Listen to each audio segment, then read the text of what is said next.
Hæ og velkomin í Frá landsbyggðunum. Í þessum þætti ætlum við að fara vítt og breitt landið og kíkja aðeins í N4 safnið. Við ætlum að hitta alls konar skemmtilegt og áhugavert fólk. Komið með! Brúnn, bleikur, banani. Í leikskólanum Brekkubæ við Lónabraut á Vopnafirði sannarlega líf og fjör. Það að tekið á mót okkur með dansi og söng, enda sannarlega tilefni til þess að gleðjast. Sólin skín á himni og sumarið á næsta leiti. Það einnig að finna einstaklega skemmtilegt starfsfólk og vilja einhverju meina að það eigi stóran þátt í fjölgun barna á leikskólanum. Ja, hvað sem veldur, þá sannarlega ekki langt í brosið í Brekkubæ. Já, það fjölgun. Það hefur bara langt sinni að verið svona mörg börn eins og í vetur. Þau eru búin að vera 37 hjá okkur. Þannig að við erum bara mjög glaðir með það. Því það búið að vera síðustu ár hefur verið svona 27, 30, bara langt sinni að fara upp fyrir 30 fyrir inn í vetur. Og það er bara mjög jákvætt. Og það verður svipað næsti vetur, verður svipaður. Við fengum 2 stóra árganga sem voru 12-13 börn í, sem hefur bara hjálpað mikið að leikskólinn sé að stækka fjölgun á börnum, sem er bara mjög jákvætt og gleðilegt. Það eru mjög misstórir árgangarnir. Eitthvað í vatninu núna sérstaklega sem hefur oldið þessari fjölgun eða hvað heldur á valdi? Guð, ég veit það ekki. Það eru 2 árgangar sem eru stórir, en svo til þess árgangar sem eru að koma, að fara út, þau eru ekki nema 7 og það að koma svona svipafjöld inn. Það ekki að koma svona stór árgangur eins og búið að koma síðustu 2 ár, en vonandi kemur það bara seinna. Ég held að þetta verði fjölgun áfram, ég að vona það. Það mikið af ungu fólki með það sem hefur verið, sem hefur flutt heim og þannig að ég alveg bjartsýn á að það verði fjölgun hérna áfram. Hvernig leikskólinn í stakk búinn til þess að taka móti fjölgun? Nóg pláss? Já, það alveg nóg pláss. Við getum alveg tekið alveg upp í svona rúmlega 50 börn, þannig að við erum alveg vel stakk búin í það og vonum bara við getum einhvern tímann fyllt þannig að við séum með full mannaðan leikskóla. Við vorum með það þegar hann var byggður hérna 2008. Þá voru 50 börn hérna og svo svona eftir það hefur aðeins farið og fór alveg niður 20 og eitthvað, hefur fækkað en að upplifa aftur.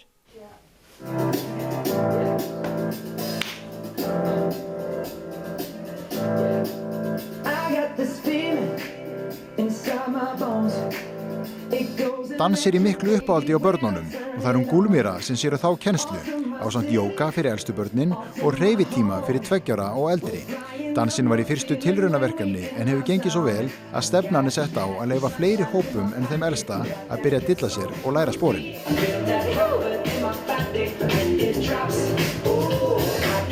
Ég heiti Gúlmíra og ég byrjaði að vinna í leikskóla Brekkubæ núna í janúar. Ég nýbúin að flytja til Vopnafjarðar. Ég grunnskólakennari sem sagt og ég var að vinna fyrir sunnan í 6 ár og núna ég hér. Hvernig kom til að þú fluttir hingað? Ég flutti til Ísland 2011. Þá í október, það var 9 ár. Og hvers vegna? Ég var au pair í 1 ár og svo ákveða bara að halda áfram að vera hér. Mér finnst það mjög flott stað og bara gaman að vera hér. En af hverju Vopnafjörður? Út af kærastinn. Hann frá Vopnafirði. Okay. Og hvernig gengur svona að kenna zumba og svona? Það bara gengur vel. Ég nýbyrjuð núna að dansa með börnum og mér finnst það mjög skemmtilegt og ég að hugsa að halda áfram og kannski gera eitthvað meira eins og núna hér með hóp sem 4 til 6 ára og svo kannski ég ætla að gera eitthvað meira með eldri börn og ég líka að kenna zumba hér í Vopnafirði. Mér finnst gaman að dansa.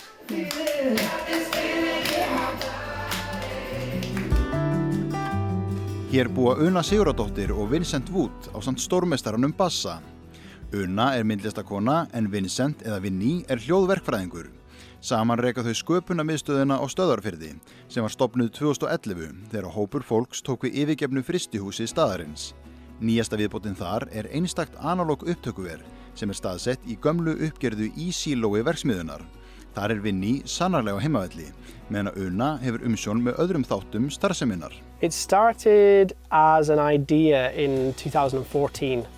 Myself and Una, my Icelandic partner, we were living in Ireland and we said, okay, we want to move somewhere else.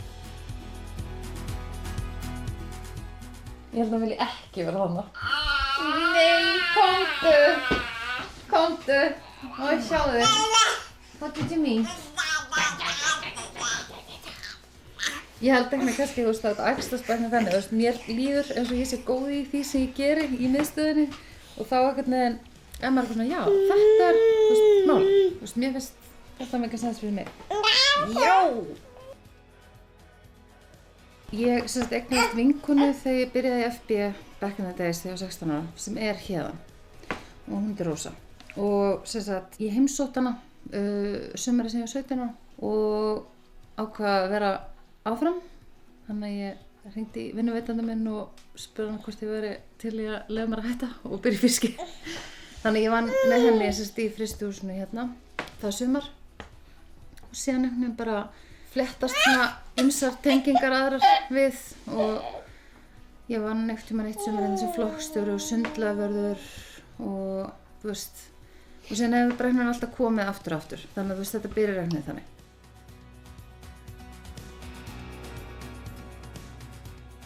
No, I'm born in England but grew up in Ireland. So since I was 8 years old I was in Ireland, so moved here in 2014 with Una. I didn't even know about Iceland. Well, I'd never even really thought about going to Iceland really before I met Una, and then it was just one of the very enticing options for building a studio was to come to Iceland. So Una charmed me into the idea quite easily and so then we just moved here.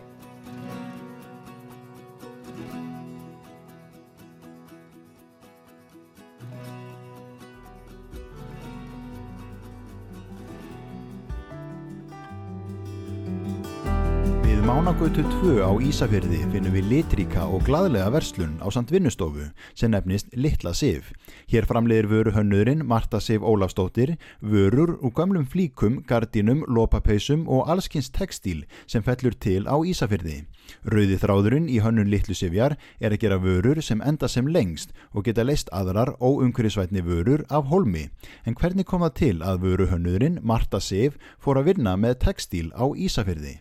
Já, ég var í fæðingarorlofi eins og margar svona sögur einhvern veginn byrja og já, var svona tiltölulega nýflutt heim og námi og það var svona pælingar hvað var hægt að gera hérna á svæðinu sem væri svolítið svona sjálfbært og eitthvað sem væri skemmtilegt að gera og við vorum svona tvær sem að voru með þessa hugmynd fyrst, ég og Sigga Sif sem að ég deili hérna vinnustofu með að endurnýta textíl á svæðinu og framleiða úr því. En þú ert vöruhönnuður, ekki textílhönnuður? Bara, já, ég er alls ekki textílhönnuður, en vöruhönnunin getur teygt sig í allar áttir og ég bara ákvaða sökkubróni í þetta og Sigga kendi mér alveg helling, sem hún er aðeins meira búin að vera inn á þessum slóðum. Og já, bara mjög skemmtilegt sko, þetta er mjög skemmtilegra en ég átti vona því að einhvern veginn svona í minningunni þá voru saumavélar rosalega svona leiðilegt fyrirbæri sko. En þetta er mjög skemmtilegt. Þú er alveg fundið í þessum textílheim? Já, algjörlega. Þetta er bara annað verkfæri, bara eins og að vera smíða og við eða gera mikið eða whatever. Það er bara, þetta er bara nýtt hráefni eða annað efniviður til að vinna með. En verandi hönnuður líka, þá getur þú nýta á mörgum sviðum í þessu, bara til dæmis hillurnar fyrir aftan okkur. Þú gerir það líka? Já, allt svona sambandi við grafíkinn og þessi bás, upprunalega er þetta hannaður sem bás til að hafa á svona sýningum og svoleiðis og til að hafa hérna, allir sýningarýminu og hann er hægt að taka í sundur nokkuð auðveldlega, þetta er bara svona púsl sko og var sérstaklega hugsað fyrir þessar vörur þar sem að þær þurfa allar einhvern veginn að hanga til að sjáast vel. Þannig að þannig að það er bara gaman að geta gert allar hliðar í þessu sko. Á hverju ári kaupum við og hendum fötum í miklu magni. Sem dæmi þá hendu Íslendingar 5.700 tonnum af textíl og skóm árið 2016 en það gera meðaltali 15 kíló á hvern íbúa yfir árið og þróunin virðist vera sú að fatasóun verði meiri ár frá ári. Marta Sif hefur því gripið til þess ráðs að endurnýta textíl í sinni hönnun til að gera sitt til að sporna við þessari neikvæðu þróun. Hann sagði að myndi koma í dag. Komedíuleikhúsið fyrsta og eina atvinnuleikhús Vestfjarða, stofnað 1997. Leikhúsið hefur sett á svið hátt í 50 leikverk sem eiga það flest sameiginlegt að tengjast sögu Vestfjarða á einn eða annan hátt. Komedíuleikhúsið hefur einbeitt sér að einleikjum sem hafa vakið athygli bæði hér heima og erlendis. Leikhúsið með eigið leikhús í Haukadal í Dýrafirði og telst það vera minnsta atvinnuleikhús á Íslandi. Já, þetta sem sé hjartað hérna í Haukadal í Dýrafirði.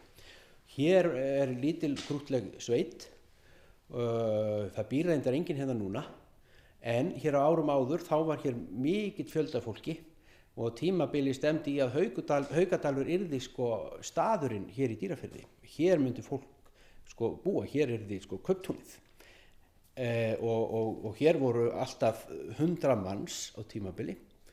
En svo eins og stundum áður þá kemur einhver sem ríkar en pabbi minn, hvernig sem í laginu, og sem að kaupir Þingeyri. Kemur kaupmaður þar og þá fer Þingeyri að byggjast upp hraðar og hér verður áfram bara svona náttúrulega bændur og þeir eru til fiskjar, þannig var þetta. En svo eftir því sem að leið á síðustu öld að þá fækkaði meira og núna býr hér enginn. Hér eru sumarhús bara og leikhús. Hvernig að vera með leikhús á stað þar sem að enginn býr? Það náttúrulega algjör vitleysa að láta sig detta það í hug að gera eitthvað slíkt. Það ekki eins og ljósastöður hérna, en það oft tækifæri í fámenni og í smægðinni og í því að sjá eitthvað hérna sem þú getur ekki upplifað hvar sem og það svo sannarlega hér. Og stundum það líka bara svona crazy hugmyndir yfirleitt þær bestu. Þannig að þetta átti upphaflega að vera sumarhús hjá okkur hjónum. Við keyptum þetta 2005 og vorum þá líka náttúrulega með okkar leikhús sem við rekið síðan 1997, svaka mörg ár síðan. Og þá ætlum við bara að hafa þetta sumarhús og við sváum hérna upp á sviðinu. Við vorum bara með rúm hérna og svona, en þá höfðum við frumsýnt leikrit sem heiti Gísli Súrsson og hann náttúrulega hetjan hér. Hér ofurmennið í Haukadal Gísli Súrsson. Hér snýst allt hann. Og svo bara þetta fyrsta sumar að þá bara þurfum við einn morgunin að pakka niður rúmunum hér í snöggheitum því það að koma hérna hópur á háskólanemum sem langar til að sjá þetta leikrit í Haukadal. Og ætla að ganga hér svæðið og já, hér gekk Gísli Súrsson og svo kemur við bara hér inn, já, hérna tjörnin og hér voru í ísnattleiknum og þannig að þetta var eiginlega bara bingo. Eftir þessa sýningu þá var fólk bara eftir bara einhvern veginn, þetta ég bara aldrei upplifa annað, bara ég að sjá þessa sögu hérna sem ég búin að lesa og svo bara get ég farið á staðinn þar sem að þessar persónur voru.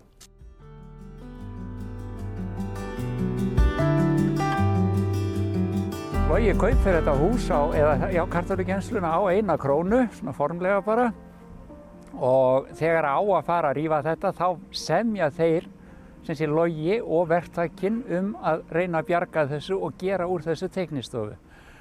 Og það verður svo úr og hún komin upp núna, búin að vera starfrækt alveg fram til, ég man ekki, fram undir 2007 eða eitthvað svoleiðis, þá farið eða þar fyrr. Þá flytur Logi hérna í burtu og fer niður í Glerárgötu með sitt starfslið. Þar í nokkur ár. Í millitíðinni Óli G. Jóhannsson, myndlistarmaður með aðsetur hérna og sem sé sýningarsal og vinnuaðstöðu. Þegar hann hættir þá kaupir Logi þetta aftur og flytur inn og eins og hann sagði sjálfur, nú ég komin heim. Við skulum labba aðeins niður eftir og kíkka inn á stofuna hjá þeim.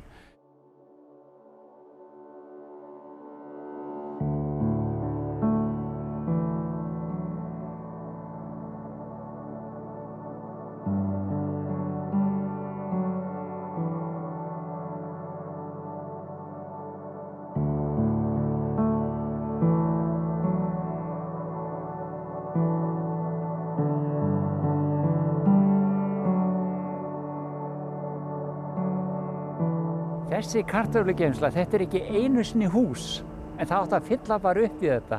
En við sjáum hvað hægt að gera mikið fyrir svona íverustaði eins og kartöfluna sem orðið fínasta hérna teiknistofa núna og húsnæði og getur notast í hvað sem í raun og veru fyrir handverk eða eitthvað annað, að bara leggja áherslu á það við þurfum ekki að rífa allt sem við skulum skoða þetta aðeins, plús það að sagan sem hérna í þessu, hún náttúrulega alveg óborganleg. Hér að koma fólk inn eins og þið segja við starfsliðið, hérna hillan, hérna geymdi ég mína kartöflur. Og svo bara titra neðri vörun og allir eru voðalega tilfinningasamir, en þetta er þessi tengl sem við höfum við húsin og mér verður mjög tíðrætt sem gerir þetta allt svo skemmtilegt og ekki síður fyrir krakka sem aldrei hafa upplifað þetta sem kartöflugeymslu, heyra söguna og vita af henni, það alveg nóg.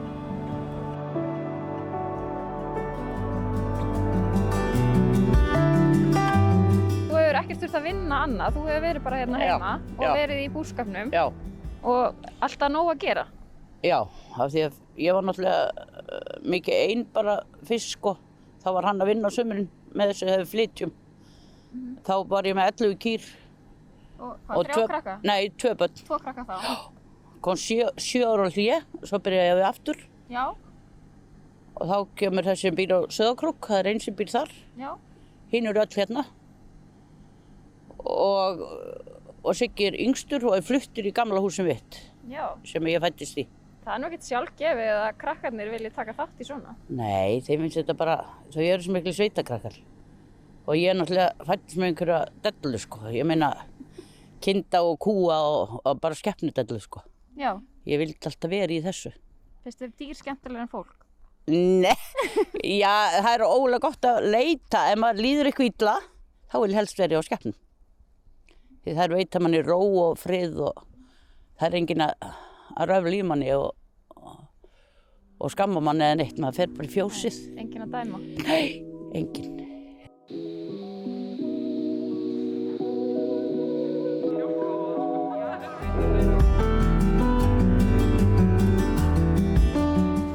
Næst höldum við á flottu sýninguna Icelandic Lava Show sem eina sýningin í heiminum þar sem þú getur upplifað sjóðheitt hraun beint fyrir framan augun. Séð það streyma, heyra það snarka og finna þennan gríðarlega hita sem kemur upp úr því. Við komum okkur í samband við hann Júlíus Þór, eða Júlla Kóng eins og heimamenn kalla hann, og fengum að vita aðeins meira þessa æsispennandi og einstöku upplifun. Já, þetta í rauninni staðurinn sem gerir þig kleift til að sjá rauðglóðandi hraun í 2 metrum frá þér og finnur hitann og heyrir snarkið og í öryggi umhverfi engin gashætta. En svo eiginlega markmiðið okkar að gera þetta að í rauninni skemmtilegasta jarðfræðitíma sem þú getur nokkuð tíma að farið í. Og vekja bara áhuga á eldvirkni Íslands og hvað við búum á stórkostlegri eyju. En hvernig fær maður hugmynd að einhverju svona? Hugmyndin kom upp á miðjum jökli í rauninni og það var 2010 þegar að Fimmvörðuháls gaus. Og við vorum svo heppin, ég og kona mín, að við sjáum Hraunfossinn falla þarna niður, 200 metra hár. Og við vorum náttúrulega bara algjörlega í sjokki og þá sagði ég við konu mín að vá, hversu magna væri ef allir gæti upplifað eitthvað svipað á þetta. Og við ákveðum bara að pröfa að bræða hraun og búa til sýningu. Og svo náttúrulega tengjum við þetta söguna af langafa mínum sem flúðindin Kötlugosi 1918 og spinnum það inn í sýninguna og sýnum hans sögu, hvernig hann slapp rétt svo frá jökulflóðinu þegar Katla gaus 1918.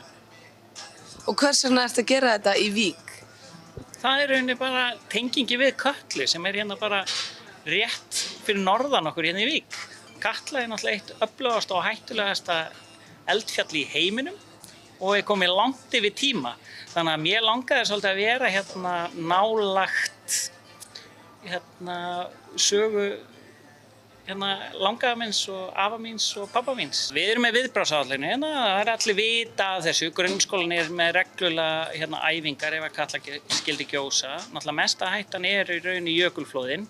Það er búið að byggja nýjan varnargarð rétt fyrir austan til að verja bæinn frá jökulhlaupunum. Þannig að það er rauninni bara að vera tilbúin. Mesta vesenið verður náttúrulega bara aska og það verður allt svart hérna og hættan er náttúrulega jökulflóð og svo náttúrulega gífurlega mikið eldingu sem fylgja. Þannig að við erum bara með viðbragðsáætlun og það veit allir að henni og allir eru með spjöld heima á sér sem segja hvað þetta gera og allir að fara bara hátt yfir sjávarmál, þannig upp í brekku til þess að vera örugg. Og hvernig er þessi sýning hjá þér? Hvað myndir segja að vera mest svona spennandi? Svona rúsínan í pylsuendanum er rauninni í helli hrauni, bráðnu hrauni inn í herbergi og þetta hraun er 1100 gráðu heitt og er ekkert annað en í rauninni hraun sem að ég fór og sótti á Mýrdalssandi sem að gaus 1918 úr Kötlu og það er endurbrætt, þannig að þetta er alveg hraun sem þú sér þannig fyrir framæg, við hellum það yfir ís, þú sér ísinn bubla í hraunið bublar af ísnum út af gufan bara brýst í gegnum það, svo leikjum við pínu með hraunið og það skemmtilegasta sem ég gerir er að búa til nornahár úr hrauninu og rétta áhorfendum, þannig að þeir geta snert hraun sem var bráðið fyrir nokkrum sekúndum.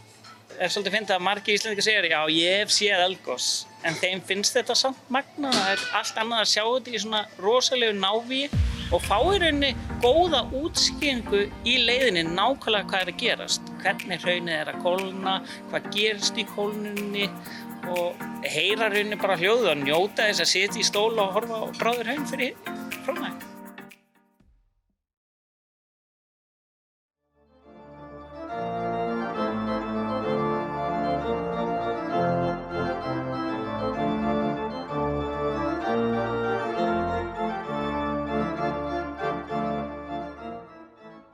Óskalögin með orgelið, það er eiginlega tilkomið frá framkvæmdastjóranum hérna, sem heitir Herdís Friðriksdóttir og hún er búin að fylgjast með því þegar ég hef verið að taka á móti fermingarbörnum og spila bara allt sem að þeim dettur í hug.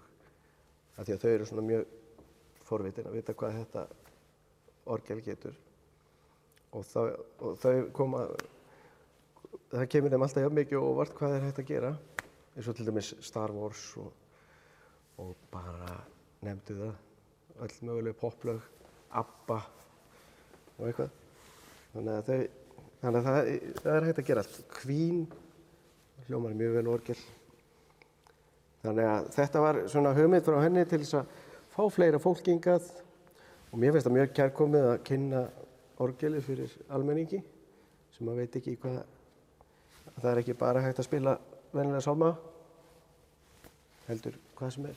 Endilega, spilaði þessi sálm. Já, þú veist, einhvern sálm, það hljómar mjög vel, sko. Eins og til dæmis.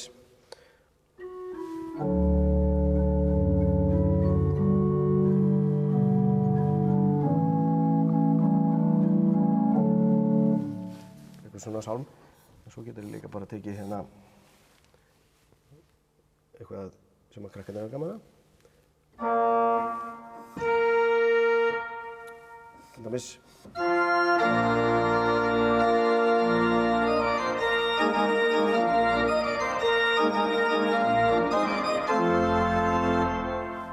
Þetta finnst þeim gaman. Þetta er öðruvísi. Og hvað er svona uppáhaldslagið þitt að spila? Bara allt. Mér finnst þetta reyndar langskemmtilegt að spila Bach. Ok. Það er alveg Getur þú komið tóndæmi? Frægasta lagið þeim. Það er þetta hérna.